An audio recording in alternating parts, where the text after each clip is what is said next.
ఈ వీడియోలోని హైలైట్స్ ఏంటంటే మీరు మీన్ గురించి, మోడ్ గురించి, మీడియన్ గురించి తెలుసుకుంటే ఎగ్జామినేషన్లో ఖచ్చితంగా వస్తే ఒక మార్క్ వస్తుంది, లేకపోతే రాదు. అలాగే నో సొల్యూషన్ గురించి, ఇన్ఫైనైట్ సొల్యూషన్ గురించి, యూనిక్ సొల్యూషన్ గురించి నేర్చుకుంటే ఎగ్జామినేషన్లో ఒక ప్రాబ్లం వస్తుంది, లేకపోతే రాదు. అంటే చాలా ఇంపార్టెంట్. వస్తే వస్తాయి, లేకపోతే ఇంక రావు. అలాగే ట్రయాంగిల్, రాంబస్, స్క్వేర్, రెక్టాంగిల్ గురించి కూడా నేర్చుకోండి. ఈ రాంబస్ మీద 2018లో జరిగిన ఏఎల్పిలో టోటల్ ఒక 27 పేపర్లు అయితే 20 పేపర్లో ఉన్నాయి క్వశ్చన్లు. సో అంత ఇంపార్టెంట్. కొంచెం ఫోకస్ చేసి వినండి. ముందుగా వన్ సొల్యూషన్ గురించి, ఇన్ఫైనైట్ సొల్యూషన్ గురించి, ఆ తర్వాత నో సొల్యూషన్ గురించి నేర్చుకుందాం. కొంచెం మీరు అబ్జర్వ్ చేస్తే చాలు, ఏమీ చేయక్కర్లేదు. ఊరికనే వస్తే ఒక మార్క్ వస్తుంది ఎగ్జామినేషన్లో. వన్ సొల్యూషన్ అంటే A1/A2 not equal to B1/B2. Infinite solutions అంటే, ఇన్ఫైనైట్ అంటే ఏంటి, దానికి ఇంకా అంతం ఉండదు, అది అలా వెళ్తూనే ఉంటుంది. So A1/A2 equal to B1/B2 equal to C1/C2. దీన్ని ఇన్ఫైనైట్ సొల్యూషన్ అంటారు. ఇక నో సొల్యూషన్ అంటే A1/A2 equal to B1/B2 not equal to C1/C2. ఈ మూడు మీరు కనుక గుర్తుపెట్టుకోగలిగితే స్క్రీన్ షాట్ తీసుకోండి, ఖచ్చితంగా ఒక మార్క్ అయితే వస్తుంది.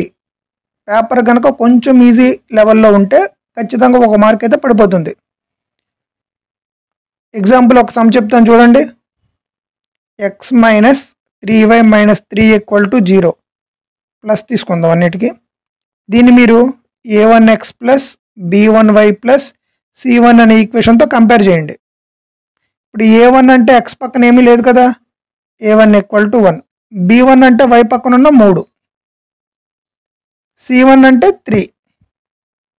అలాగే ఇంకొక ఈక్వేషన్ ఇస్తాడు మీకు ఎగ్జామినేషన్లో, 3x ప్లస్ 9y - 2 = 0.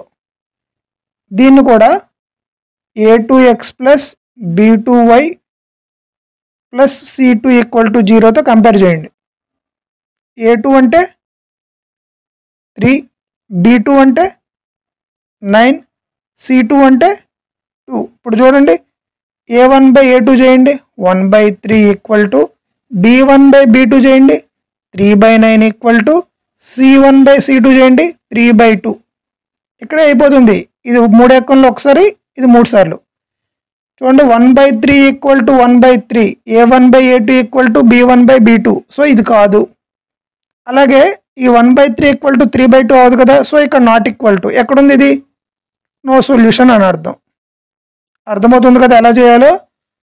సో మీరు గుర్తుపెట్టుకోవాల్సింది ఏంటంటే ఈ 3 ఫార్ములాస్ని అలా బైహార్ట్ చేయండి, స్క్రీన్ షాట్ తీసుకోండి, రోజు ఒకసారి అలా చూస్తూ కూర్చోండి. మోడ్ అంటే ఏంటమ్మా, రిపీటెడ్ వాల్యూని ఏమనాలి, రిపీటెడ్ వాల్యూని మోడ్ అనాలి. అంటే అది ఎక్కువ సార్లు వస్తే దాన్ని మోడ్ అనాలి. చూడండి, 1, 10, 4, 5, 6, 1, 7, 1, 9, 1, 10, 1, 2, 1. వీటిల్లో మోడ్ ఏది అని అడిగితే రిపీటెడ్ వాల్యూ కదమ్మా. ఈ కింద ఉన్న సెట్లో రిపీటెడ్గా ఉన్న నెంబర్ ఏంటో చూడండి, 1, 1, 1. సో 1 అనేది ఎక్కువ సార్లు వస్తుంది కదా, సో ఆన్సర్ ఏంటమ్మా, మోడ్ అంటే 1 అని అర్థం. ఇంకొక ఎగ్జాంపుల్ చేద్దాం చూడండి. 2, 3, 4, 2, 2, 3, 4, 5, 2, 6, 2, 7, 9, 2. వీటిలో రిపీటెడ్గా ఉన్న నెంబర్ ఏంటో కింద కామెంట్ చేయండి. అదే ఆన్సర్. దాన్ని ఏమనాలి, రిపీటెడ్గా ఉన్న నెంబర్ని మోడ్ అనాలి. ఇప్పుడు మీడియన్ అని ఇంకొకటి ఉందమ్మా, దాన్ని కూడా నేర్చేసుకోండి. మీడియన్ గురించి తెలుసుకోవాలంటే 2 ఫార్ములాస్ ఉంటాయమ్మా, ఒకటి ఆడ్, ఇంకోటి ఈవెన్. నేను మీకు ఫార్ములాస్ చెప్తాను, ఫార్ములాస్ లేకుండా ఎలా గుర్తుపెట్టుకోవాలో చెప్తాను. ముందు ఏం చేయాలంటే ఇలాగ 1, 4, 5, 2, 3 ఇలా ఇస్తాడమ్మా. వీటికి మీడియన్ కనుక్కోమంటే మీరు వీటిని ఫస్ట్ ఇచ్చిన దాన్ని ఒక ఆర్డర్లో రాయాలి. సో 1 తర్వాత 2, 2 తర్వాత 3, 3 తర్వాత 4, 5 ఇలా ఆర్డర్లో రాసుకున్న తర్వాత మీడియన్ అంటే ఏంటి? మధ్యలో ఉన్నదే మన ఆన్సర్. సో ఇక్కడ 2 నెంబర్లు ఉన్నాయి, ఇక్కడ 2 నెంబర్లు ఉన్నాయి. సో మధ్యలో 3 ఉంది కదా, అదే మన ఆన్సర్. సో ఆడ్ నెంబర్కి ఫార్ములా ఏంటి? n+1/2. చెక్ చేద్దామా మనం రాసింది కరెక్ట్ కాదో?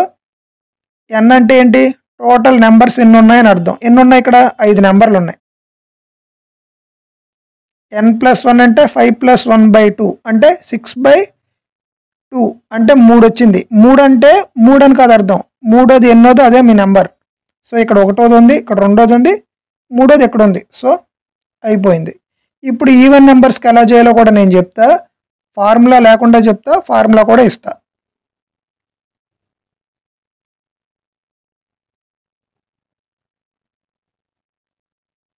మూడు, 5, 7, 8, 8, 14, 19, 23. ముందు ఎన్ని నెంబర్లు ఉన్నాయో కౌంట్ చేయడానికన్నా ముందు అసెండింగ్ ఆర్డర్లో ఉందో లేదో చెక్ చేయండి. 3 తర్వాత 5, 7, 8, 8, 14, 19, 23. సో అన్నీ కరెక్ట్గా ఇంక్రీజింగ్ ఆర్డర్లోనే ఉన్నాయి. ఇప్పుడు మనం సమ్ చేయాలి. ఎన్ని నెంబర్లు ఉన్నాయి? 2, 4, 6, 8. సో ఈవెన్ నెంబర్స్ ఉన్నాయి. ఈవెన్ నెంబర్స్ ఉన్నప్పుడు ఏం చేయాలి? ఇందాకలాగానే స్టార్టింగ్ ఇక్కడ ఒక 2 నెంబర్లు ఉన్నాయి, ఇక్కడ 2 నెంబర్లు ఉన్నాయి, పక్కకు తీసేసా. తర్వాత 4 నెంబర్లు ఉన్నాయి కదా, ఇక్కడ ఒక నెంబర్ని పక్కకు తీసాను, ఇక్కడ ఒక నెంబర్ని పక్కకు తీసాను. సో 8 + 8 అంటే 8 + 8/2. ఆన్సర్ అంతా 8. మనం చేసింది కరెక్టా కాదో నేను చెప్తాను చూడండి. ఫార్ములా ఏంటి? n/2 + n/2 + 1/2. n/2 అంటే మొత్తం 8 నెంబర్లు ఉన్నాయి. 8/2 అంటే n/2 అంటే 4, n/2 + 1 అంటే 5/2. 4 అంటే ఫోర్త్ నెంబర్ ఏది? 1, 2, 3, 4 అంటే 8 ప్లస్ ఫిఫ్త్ అంటే ఫిఫ్త్ నెంబర్ ఏది? ఇక్కడ ఉన్న ఇంకొక 8/2. 16/8 16/2 అంటే 8 వస్తుంది. ఇందాక మనకు వచ్చింది అదే కదా. మీకు ఎలా నచ్చితే అలా చేయండి, ఫార్ములా గుర్తుపెట్టుకోండి. లేదనుకుంటే ఫార్ములా లేకుండా కూడా ఎలా చేయాలో చెప్పాను, ఆ విధానాన్ని గుర్తుపెట్టుకోండి. ఎగ్జామినేషన్లో ఎలక్షన్ మీద ఎలాంటి ప్రశ్న వచ్చినా మీరు నేను చెప్పిన మోడల్స్ కొంచెం ప్రాక్టీస్ చేస్తే సరిపోతుంది. ఇన్ అన్ ఎలక్షన్ 2 క్యాండిడేట్స్ ఉన్నారంట, ఒక క్యాండిడేట్కి 60% ఓట్స్ వచ్చినాయంట. అలా ఒక క్యాండిడేట్కి 60% ఓట్స్ వస్తే అంటే విన్నింగ్ క్యాండిడేట్కి 60. అప్పుడు ఓడిపోయిన క్యాండిడేట్స్కి ఎన్ని వస్తాయమ్మా? 40%. మెజారిటీ 14,000 అంట. మెజారిటీ అంటే ఏంటి? ఓడిపోయిన వాడు గెలిచిన వాడికి మధ్య ఉన్న డిఫరెన్స్. అంటే 60లోంచి 40 తీస్తే ఈ 20% అనేది 14,000 అంట. The number of winning candidates. Winnowing candidates అంటే 60 కదా. సో 60కి ఎంత? 20లో 60 3 సార్లు. సో 14 3 ఎంత? 42. ఇక్కడ ఉండదు, నన్ను పెట్టాలి. మనం చెప్పేటప్పుడు ఎగ్జామినేషన్లో అయితే కనుక ఆన్సర్ ఉంటుంది. కేవలం నన్ను పెట్టడానికి కారణం ఏంటంటే గెస్ కొట్టకుండా, మల్టిప్లికేషన్ రూల్స్ వెతకకుండా కాన్సెప్ట్ నేర్చుకుంటారని ఉద్దేశం మాత్రమే. In an election there were only 2 candidates. One of the candidates secured 40% of the votes. ఒక అతనికి 40% ఓట్స్ వచ్చినాయి అంటమ్మా. అలాగే డిఫీటెడ్ బై అదర్ క్యాండిడేట్స్. ఒక అతనికి 40% వచ్చినట్టు, ఇంకొక అతనికి ఎంత వచ్చినట్టు? 60%. ఎందుకని? టోటల్ 100% కాబట్టి. And 298 defeated by the 298 votes అంటే డిఫరెన్స్ ఇచ్చాడమ్మా. 60కి 20కి డిఫరెన్స్ 20% అనేది 298. అడిగింది టోటల్ నెంబర్ ఆఫ్ ఓట్స్ అంటే 100కి ఎంత? ఇందాక అడిగింది విన్నింగ్ పర్సంటేజ్, ఇప్పుడు అడిగింది టోటల్ నెంబర్ ఆఫ్ ఓట్స్. చూడండి, 20లో 100 5 సార్లు 298 ఐదులు మీకు కావాలి. ఎంత? 1490. 8% of the voters in the election did not caste there oats. 8% మంది అసలు ఓటింగ్లో క్యాస్ట్ చేసుకోలేదంట. అంటే మొత్తం 100% అనుకుందాం. 8% తీసేస్తే ఎంత వచ్చినట్టు? 92%. In the selection, there were only 2 candidates. Winning candidate obtained 48%. విన్నర్కే 48% వచ్చినట్ట. అప్పుడు లోజర్కి ఎన్ని వచ్చినట్టు? 52 అనకూడదు, మొత్తం 100 కాదు, ఇక్కడ మొత్తం 92%. సో ఒకడికి 48 అంటే ఇంకొకటికి ఎంత వచ్చినట్టు? 44 వచ్చినట్టు. 48 + 44 కలిపితే 92 కాబట్టి. అంటే డిఫీటెడ్ బై 1100 ఓట్స్. వీళ్ళిద్దరి మధ్య డిఫరెన్స్ ఇచ్చాడు. మళ్ళీ 4% అనేది 1100 అయితే టోటల్ నెంబర్ ఆఫ్ ఓట్స్ 100%కి ఎంత? 4 ఎక్కువ 100లో 20 సార్లు 25 11లో 275. Second option. బిట్లో ఉన్న డిఫరెన్సెస్ని గమనించండి. పెన్ను పేపర్తో వినేటప్పుడే ప్రాక్టీస్ చేయండి. ఈ ప్రాబ్లం చూడండి అమ్మా. In election between 2 candidates, one got 52% of the total valid votes and 25% are the invalid votes. నన్ను అడిగింది ఏంటి? How many valid votes did the person got? Valid votes అడిగాడు. 25% ఇన్వాలిడ్ అంటే వ్యాలిడ్ ఓట్స్ ఎంత? 75/100 కదా, ఇంటూ అడిగింది అదర్ పర్సనే కదా, ఒకటికి 52% అంటే ఇంకొకటికి ఎంత వచ్చినట్టు? 48/100 కదా. టోటల్ నెంబర్ ఆఫ్ ఓట్స్ ఎంత? 8400 కదా. సాల్వ్ చేస్తే ఆన్సర్ వస్తుంది. ఎంతో కామెంట్ చేయండి.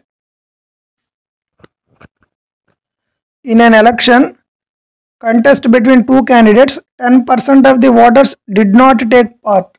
అంటే మొత్తం 100% అయితే 10% అనే ఓట్సే అసలు లేవంట. అంటే మొత్తం ఎన్ని పర్సెంట్ ఉన్నట్టు? 90% ఉన్నట్టు. The candidate who was elected got 60% of the votes casted. చూడండి, ఒకటికి 60% ఓట్స్ వచ్చినాయంట. అంటే 60/100 ఇంటూ టోటల్ ఎంత? 90% కదా, ఇంటూ టోటల్ నెంబర్ ఆఫ్ ఓట్స్ని మనం ఎక్స్ అనుకుందామా. సో ఒకటికి ఇన్ని ఓట్లు వచ్చినాయి, ఇంకొకటికి ఎన్ని ఓట్లు వస్తాయి? ఒకటికి 60% అంటే ఇంకొకటికి 40% వస్తాయి. 40% కూడా మొత్తం పోలేని ఓట్లేని 90%. టోటల్ ఓట్స్ని ఎక్స్ అనుకున్నాం. అయితే if he got 180 more then, అంటే ఈ రెండింటి మధ్య డిఫరెన్స్ ఎంత అన్నాడు? 180 అన్నాడమ్మా. Find the total number of voters అంటే ఎక్స్ కనుక్కోవాలి. కొంచెం అబ్జర్వ్ చేయండి, సింగిల్ షాట్లో అయిపోతుంది. ఇది 60/100 ఇంటూ 90/100, ఇది 40/100 ఇంటూ 90/100. సో డిఫరెన్స్ ఏమొస్తుంది? 60, ఇక్కడ 40 ఉంది కాబట్టి 20/100 into 90/100 into X equal to 180. Solve చేయండి, ఆన్సర్ వచ్చేస్తుంది. చేసేద్దాం. 00 100 క్యాన్సిల్. 2 ఈ 180లో 90 టైమ్స్, ఈ 9 ఈ 90లో 10 times. So X equal to 1000. ఎక్కడుంది? First option.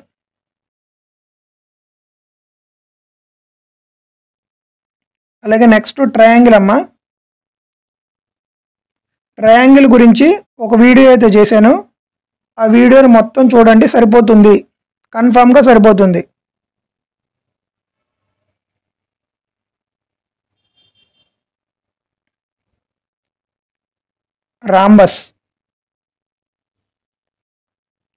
రాంబస్ గురించి మీరు కొన్ని నేర్చుకోవాలి. రాంబస్ ఏరియా ఏంటని అడిగితే ఆఫ్ D1 D2. D1 అంటే ఏంటి? D1 D2 అంటే ఏంటి? D1 అంటే ఒక డయాగనల్, D2 అంటే ఇంకొక డయాగనల్. రాంబస్ యొక్క సైడ్ని మనం ఏ అనుకుంటే 4a² equal to D1² plus D2². ఈ ఒక్క ఫార్ములా మీద ఏఎల్పి అండ్ టెక్నీషియన్ పేపర్లో 2018లో జరిగిన పేపర్లో 20 నుంచి 22 బిట్లు వచ్చినాయి ఈ ఒక్క ఫార్ములా మీద. కాకపోతే ఈ ఫార్ములాతో పాటు ఇంకొక చిన్నది నేర్చుకోవాలి. అదేంటంటే ఇక్కడ D1 ప్లస్ D2² ఉంది కదా, దీన్ని కాసేపు a² ప్లస్ b² అనుకోండి. D1² plus D2², a² plus b² అనుకుంటే ఏమవుతుందమ్మా? a plus b. ఇలా కాదు, వేరేలా చెప్తా. ఇంకొక ఫార్ములా ఉంది, జాగ్రత్తగా నేర్చుకోండి అమ్మా. D1² plus D2² equal to square root of 4a² plus 2d1d2. ఈ ఫార్ములా నేర్చుకోండి, ఖచ్చితంగా వస్తే ఒక బిట్ వచ్చేస్తుంది. రాంబస్ మీద క్వశ్చన్స్ కనుక పడితే ఈ 3 ఫార్ములాసే ఉన్నాయి, ఇంకా వేరే ఫార్ములా వేరే కాన్సెప్ట్ ఏమీ లేవు. సో ఈ 3 ఫార్ములాస్ మైండ్లోకి వచ్చేసేయాలి. స్క్రీన్ షాట్ తీసుకోండి. అలాగే టెలిగ్రామ్ ఛానల్లో పీడిఎఫ్ కూడా ప్రొవైడ్ చేస్తా.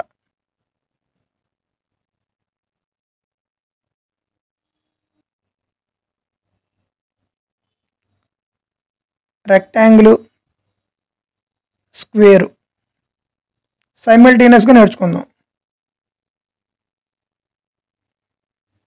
ఇది రెక్టాంగిల్, ఇది స్క్వేర్. స్క్వేర్ యొక్క సైడ్ని ఏ అనుకుంటాం. రెక్టాంగిల్కి లెంత్ బ్రెడ్త్ ఉంటాయి కదమ్మా. సో ఇది లెంత్, ఇది బ్రెడ్త్. స్క్వేర్ ఏరియా ఫార్ములా ఏంటి? Side square. రెక్టాంగిల్కి ఏరియా ఫార్ములా ఏంటి? Length into breadth. స్క్వేర్కి డయాగనల్ ఉంటుంది కదా, స్క్వేర్ డయాగనల్ ఫార్ములా ఏంటి? √2a. ఏ అంటే సైడ్. అలాగే రెక్టాంగిల్కి డయాగనల్ ఉంటుంది కదా, రెక్టాంగిల్ డయాగనల్ ఫార్ములా ఏంటి?